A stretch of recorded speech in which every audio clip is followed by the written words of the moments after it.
I'm Corbett Wall with DV Auction, here with your feeder flash for Wednesday, April the 10th, brought to you in part by Cargill Fescue EMT. Tall fescue, a dream to grow, but for cattle it can be a nightmare. Fescue EMT is a new mineral defense with endophyte management technology. Research proven and backed by the expertise of Cargill Animal Nutrition, it's uniquely designed to help defend cattle against the challenges of grazing endophyte infected fescue while improving growth and overall performance. Make sure your cattle are prepared for the threat. Learn more at fescueemt.com. Not a whole lot going on your Tuesday trades there, but the biggest thing we got happening this week is stubborn old man winter will not stay away. Expecting another one of those bombs. I don't know if this is the bomb cyclone, but another big blast of wintry, miserable weather for the Midwest, the northern plains up there. I'm not sure how much those guys can take, but they're in for another round of it, and surely we're late enough in the year where it won't last so long, but it's not going to help anything. It's going to, I don't know what it'll have in the places that's seen all the flooding. I don't know if it's going to have, we know there's going to be some snow in it. We don't know how much moisture is going to be involved, if that's going to cause some more flooding, but it's just going to add insult to injury, and we just hope those guys can get through it the best they can.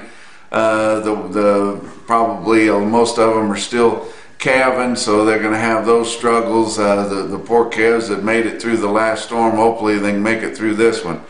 But let's look at the board on Tuesday. April live cattle futures up a dime at 125.90. June down 22 at 120.35. April feeder cattle down 57 cents at 146.15. And May down 40 cents at 150.17. Take a look at your lean hogs. Most traded contracts of lean hogs were down the limit.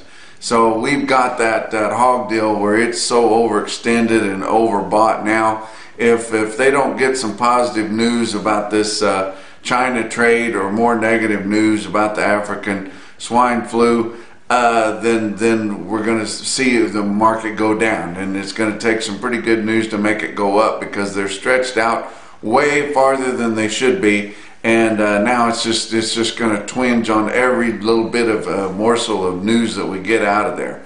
But not really any fat cattle trade to speak of. Was a little bit of Northern Plains, Nebraska, about 750 head at 126, so that would be about steady.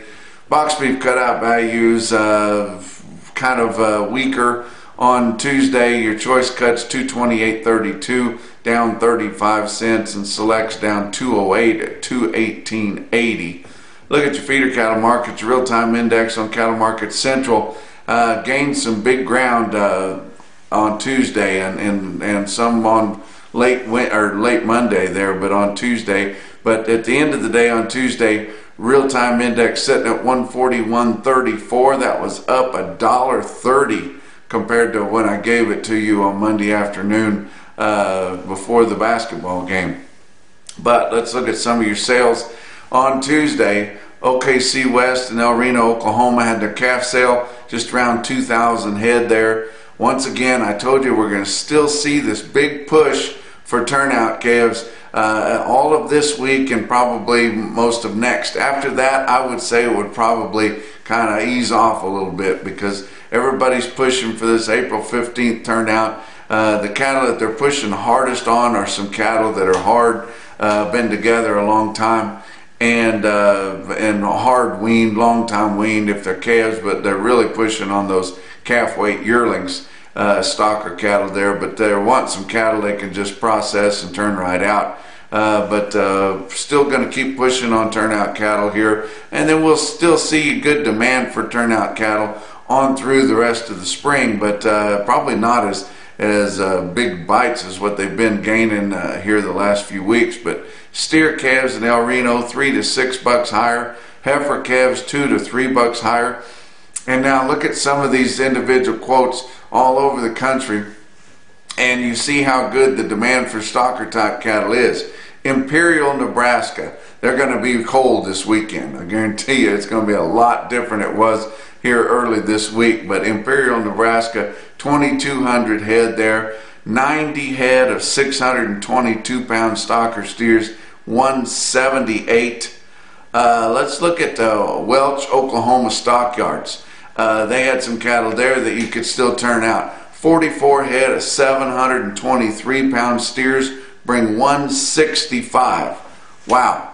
Turlock, California, Turlock Livestock Auction Yard, way out west. 68 head of 603-pound steers in California bring 169.50. But our top quote on feeder steers on Tuesday come from Glacial Lakes Livestock, Watertown, South Dakota. 66 head of 801-pound feeder steers bring 153.50. And that's your feeder flash for Wednesday.